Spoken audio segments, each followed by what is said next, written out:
friends, so welcome back to DBC Inc., our special edition of Live during National Poetry Month with Mike Johnston. We are so happy to be here tonight with you to share. We've gotten such great feedback on these sessions, and we are recording them all. So if by chance you've missed some of the sessions, don't worry. You missed Poetry is People. Poetry is people, yeah. And poetry is science.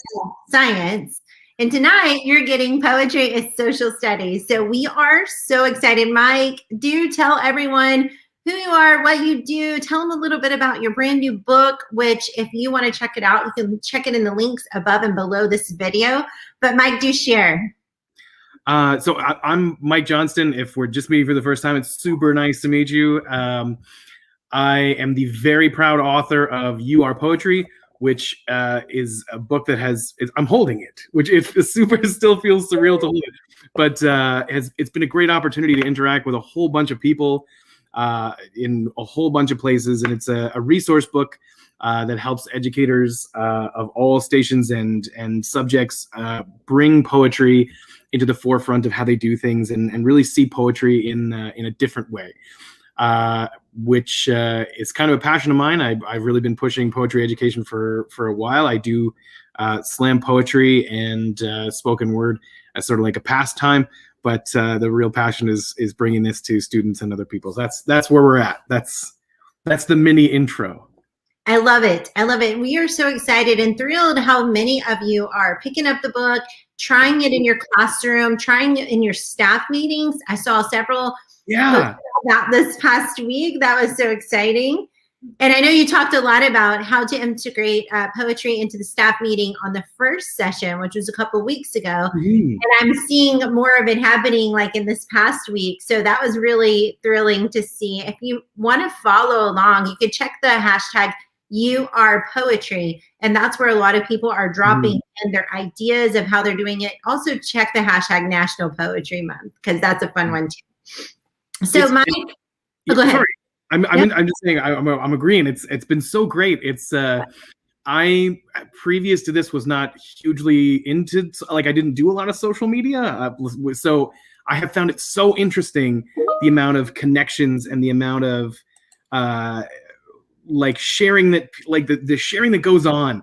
And it's so nice to wake up and have like a notification that's like, somebody in Texas has decided to do poetry and is excited about my activity and just wanted me to know.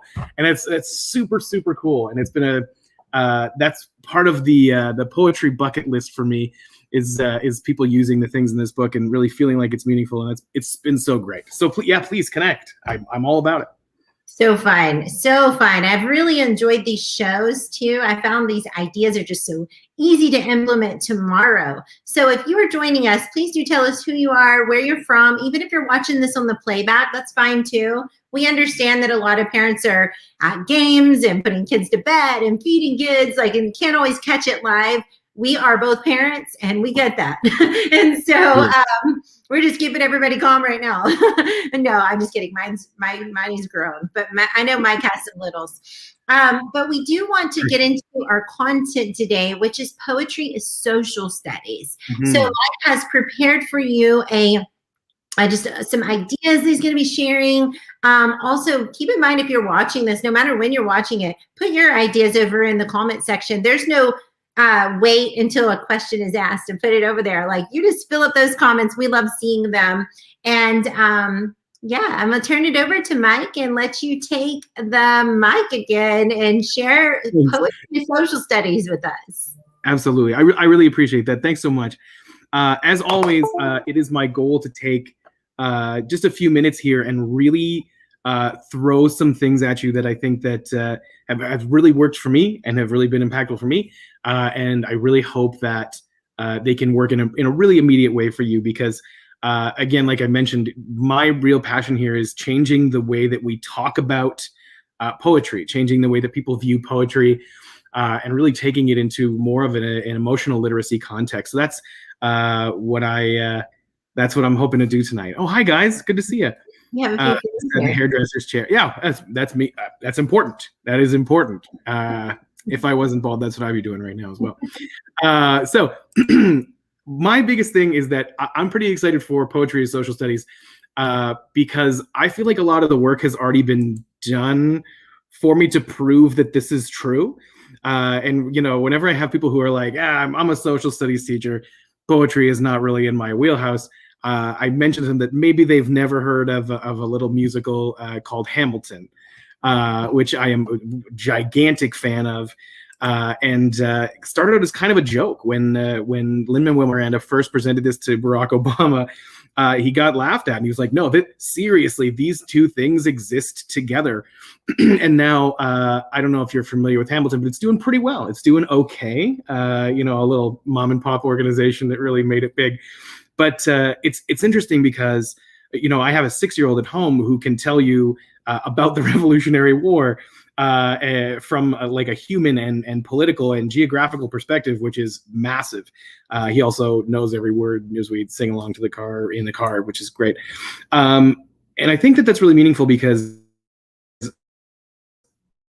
Lin-Manuel Miranda connected real human experiences to what social studies is at its core. So social studies at its core is a variety of little branches of study that really look to understand human society and what contributes to the building of a human society. So Hamilton is just one big giant spoken word poetry love note to social studies, really, that directly uses and references, you know, moments and physical artifacts and geography, social political movements that contribute to the construction of human society. So really, that's where a lot of great things came from for me, the idea that poetry was already social studies. So I like that it's a poetic challenge too, because I read this really great article where Lin-Manuel Miranda, he said something along the lines of, I wrote the whole thing, and then I said to myself, whatever I can say in 4 words, I should be able to condense down to 2 and really make that the 2 most powerful words I can, which is a really phenomenal poetic challenge. Poetry is that condensed form of language, that emotional literacy that's just sort of bottled in a really electric way. So that inspired me to do a lot of things in the classroom. One of which is we do mini musicals all the time, miniature musicals about historical figures that we haven't studied yet. Sometimes I don't call them mini musicals because not every group I work with is really into the idea of musicals. Sometimes we call them poetry rap battles or historical rap battles. And there's a lot of power in that because they decide what we study next. We sort of jump around a little bit in the timeline because I want students to feel excited and connected to the things and the people that they are studying. So we take things like Greek and Roman figures, you know, pharaohs, Vikings, First Nations heavy hitters, and we make sure that geography and history factor into those rap battles. And then we sort of, you know, we write them into small little poetry is hip hop sort of moments. And we actually battle them out, and that decides what we study next. Like students decide which historical figures win next. He said the ham word. Yeah, lots of Hamilton love, and I give full credit because it's a really bold thing to sort of link the two. So Monica, I totally agree with you, absolutely. So I'm going to do what I preach here and sort of put myself out in a really uncomfortable way. I'm going to show you one of the rap battles that we have had. I participate all the time as well because that's the best way to do anything. So what you need to do is you need to go, oh, there you go. The branches of government is a great way. Chants and songs, all about it. And that's poetry set to music, so I love it. All you need to do is go to the old YouTube and search for hip-hop instrumentals. There are a ton of them out there. And one of my little tech tips for tonight as well is that there's a lot of music creation programs. So sometimes students who are more musically inclined have the pacing and rhythm to put some of those things together. They create some really spectacular stuff. So I'm going to play a rap beat into a very short... This was my contribution to our most recent rap battle, where I wanted to sort of, this was the person I was passionate about studying. So this was my rap battle. Hopefully you can hear the beat that I used if I turn it up. Really simple stuff. Okay, this is not gonna be good, but put myself out there. First full power female pharaoh, call me Hatshepsut, big in ancient Egypt, but I'll bet that you don't know me yet. You challenged my power, but from day one I had a plan. Every interaction, every painting, treat me like a man. Had a secret lover, couldn't be his wife.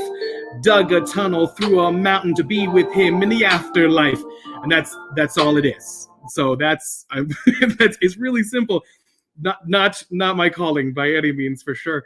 But if you create a comfortable environment and create a space where they can sort of do that, they pick their own beats, they develop their own piece, and then we actually have rap battles to decide what we're going to be studying. I'm very proud to say that my rap battle recently won as well, because we did study Hatshepsut. They were very intrigued by the little pieces they got, and we jumped into ancient Egypt, and that's launched a whole piece for us, which has been really, really fantastic. Now, this provided us with some really great leadership roles too, because the kids really enjoyed it to the point where we actually went to other classes. Younger grades study things like my community and the basics of citizenship and things like that in social studies. So once we had these rap battles, we actually went down and did some presentations, did some little, poetry as hip hop rap battle pieces with some really basic jobs and roles that people could have in the community. We went to the younger grades and we did like poem pieces about firefighters and mail carriers and doctors, and really talked about the people in your neighborhood and how that sort of connects, because those are the basic building blocks of social studies for students. They learn about their community, they learn about citizenship, they learn about roles and what people do, and it was really great in terms of connecting to that. There are a few different versions of that in the book, in You Are Poetry, which I am a big fan of. Oh, wow. Okay, Linda, that's really amazing.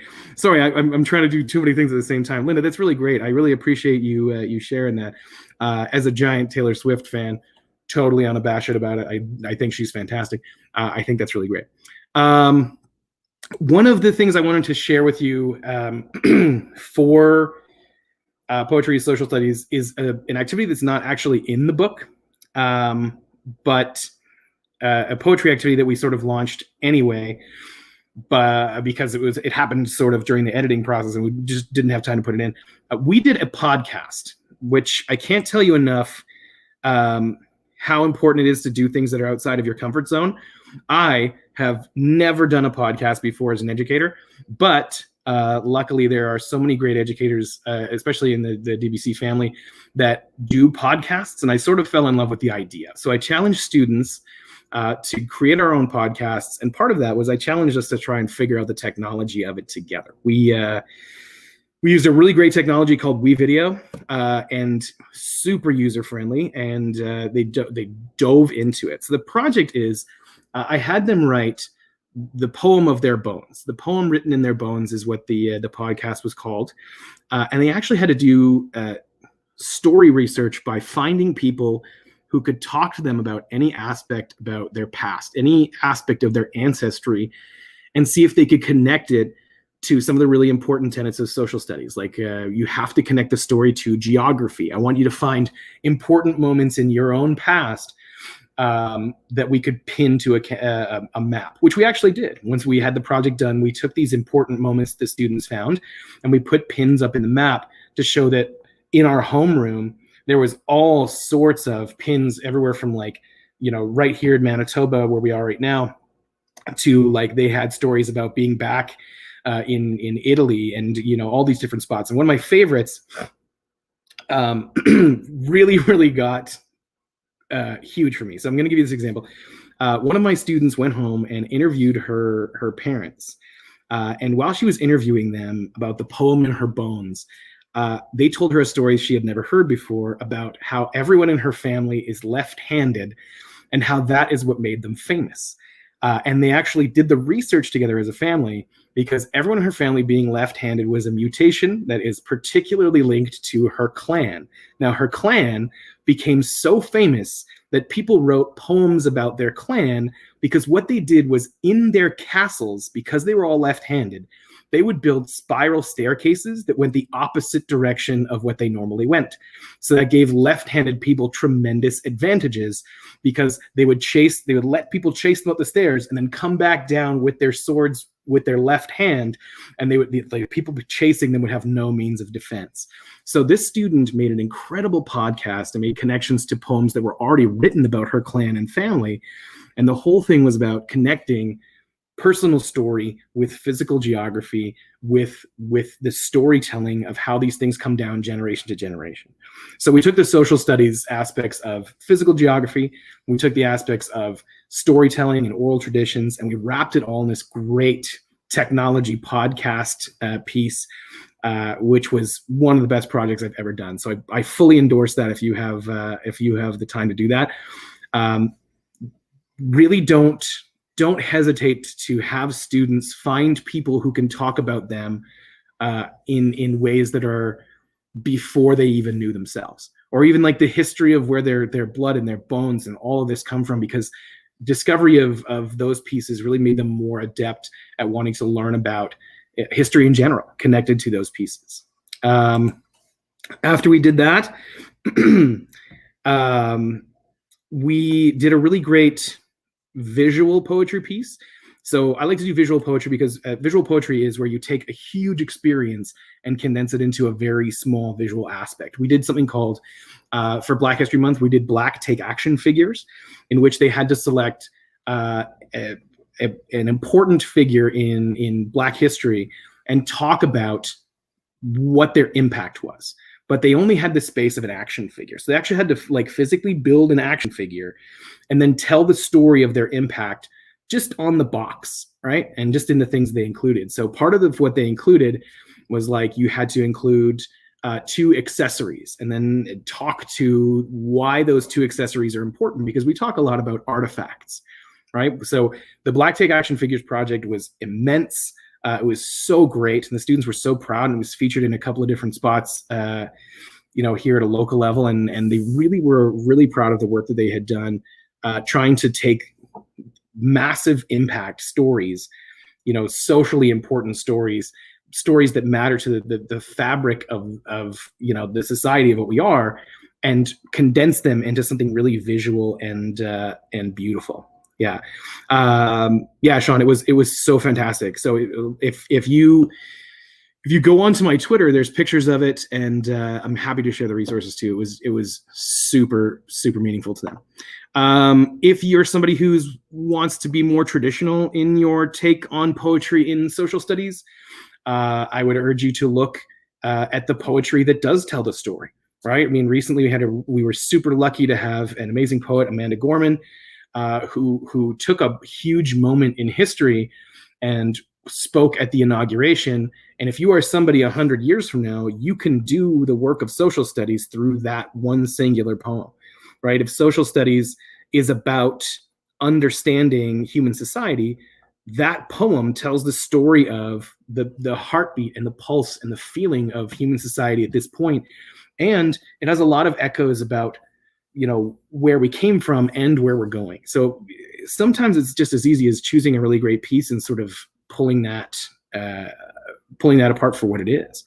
Now, if you want to think a little bit more outside the box, like I do, I love the anthropology aspects of social studies. So we study a lot of the artifacts that make us human, right? The tools and methods of cataloging our own diverse history. So we write poetry from the perspective of tools that people actually used at the time, right? So, you'll have students who are really interested in, let's say, Pompeii, right? So they write, I'm a bowl frozen in the ash on a simple table in Pompeii. So if you're an artifact, what story does that tell? What story are you telling if you're an artifact? And it allows them to sort of not only plug themselves into the artifacts, but then we get to have a discussion about how that's what people do in social studies anyway. When you dig things up, when you are using archaeology and putting the pieces together, a lot of social studies is really great storytelling where you have to take things and draw inference and really sort of use your brain to sort of pull it all through. What's cool about that too is that we actually use that for some modern context as well. we studied the Mars Perseverance rover, and we actually wrote from the perspective of what it would feel like to be the rover landing on Mars, right? What that would feel like for a robot if that robot understood what he was doing, right? Understood what that moment meant. So that's a big piece that we worked on too. So finally, what I do with those artifact pieces is I have them look for artifacts that represent them. I have them look for artifacts that tell their stories, and I have them sort of open their culture up a little bit through artifacts, and then I challenge them through poetry to research and attend festivals that they've never attended before. So I have them research different cultural festivals, and then I have them write the poetry about what it feels like to be there. Because I honestly believe that if you understand what it feels like to celebrate with a different culture, then you absolutely understand what it feels like to be part of that culture and to connect with that culture, which is really fantastic. So yeah, I feel like I've talked a ton. I have a ton more to throw out at you, but I don't want to take too much time. I just want to remind you that like a lot of this is about if their geography could speak, if their stories could speak, and really connecting them to the fact that social studies is about understanding the current build. Social studies is about understanding the way human society is built.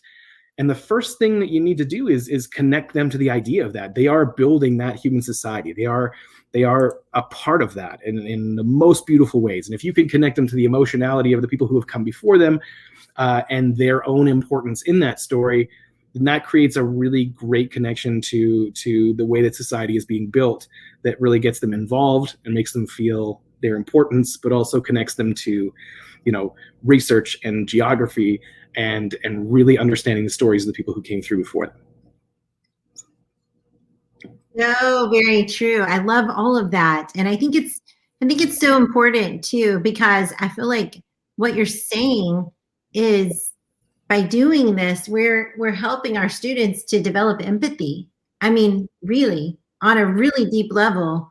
And those are the soft skills are just something that we're always talking about. We need Absolutely. to integrate this into everything we do. This isn't like a special character of the month. We're only going to talk about it at 8 a.m. during morning meeting. And this is something that we need to integrate in all subjects. And I hear you from a social emotional learning standpoint. I just hear this beautiful lesson taking place, and it's not just like you said, just teaching the location but helping them to feel what that feels like. What does that sound like? What does that feel like? What does that look like for the people that are living there, and expressing that in such a poetic way? But in doing so, they're getting like this deeper level of understanding or empathy, if you will, for people that might come from that culture or that background or that location or where their ancestors came from and how they got to where they are today.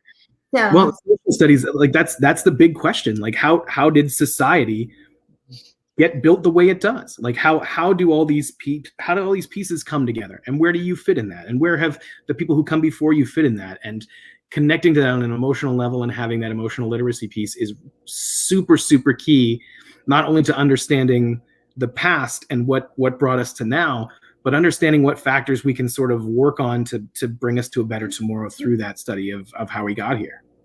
So beautiful. It just goes to prove, Mike, that poetry truly is everywhere. And absolutely.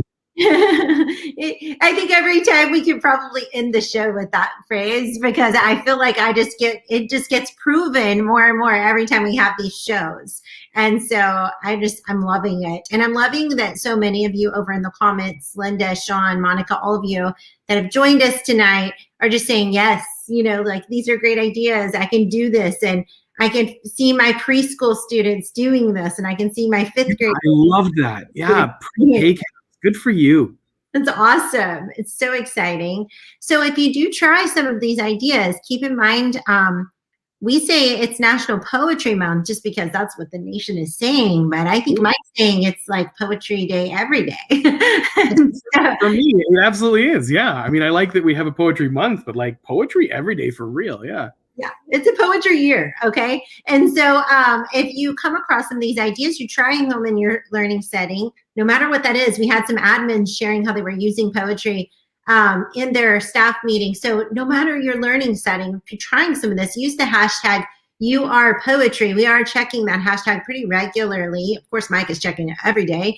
And tag him and tag at DBC_Inc.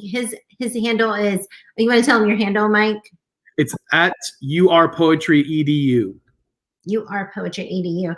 And then, yeah, let us know. We love hearing what you're doing, seeing what you're doing. Plus, it gives us some new ideas to integrate in our too. So thank you, Mike. That was a beautiful lesson. I really love these Tuesday nights. I wish it just lasted all year. What? No, it can't be over. But next Tuesday is truly our last one. So you don't want to miss it. We actually have some surprises that were up our sleeves for that show. So you should try to invite some friends because it is a pretty special one. And yeah, hope you all will join us again. And we'll see you next week. Thanks, guys.